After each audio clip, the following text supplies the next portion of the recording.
ఓం నమో భగవతే. January 23rd quotation.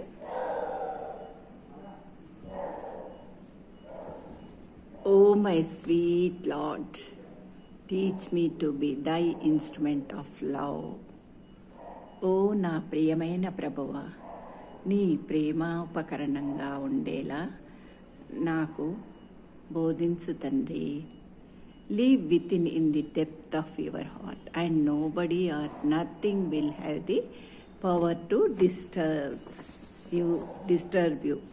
నీ హృదయంలో గాఢమైన లోతుల్లో, అంటే నీ హృదయ లోతుల్లో అంతరంగంలో జీవించు.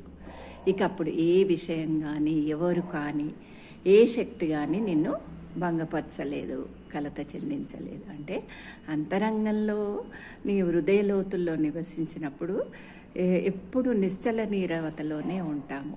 ఇంకా ఈ సర్ఫేస్లో వచ్చే ఏ గందరగోళాలు అవన్నీ కూడా ఈ ఉత్తలంలో వచ్చేటివి ఏవి కూడా మనను కంగారు పరచలేవు అని అమ్మ ఇక్కడ మనకు తెలియచేస్తున్నారు.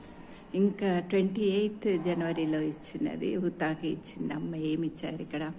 Your supreme father hears your prayers and what is best for you will sure be done అంటున్నారు. అంటే మీ సర్వోన్నత పిత అంటే తండ్రి మీ ప్రార్థనలు ఆలకిస్తాడు, వింటాడు. అలాగే మీకు ఏది ఉత్తమమైనదో అదే ఖచ్చితంగా జరుగుతుంది అని మనం విశ్వసించాలి. అదే జరుగుతుంది అంటున్నారమ్మ, అష్యూరెన్స్ ఇస్తున్నారు.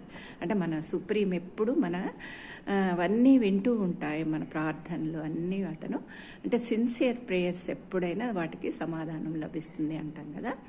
ఆయన అన్నీ మనం వింటూనే ఉంటాడు. ఖచ్చితంగా మనకు ఏది మంచిది అనేది అదే జరుగుతుంది అని మనం విశ్వసించాలి. ధన్యవాదాలు.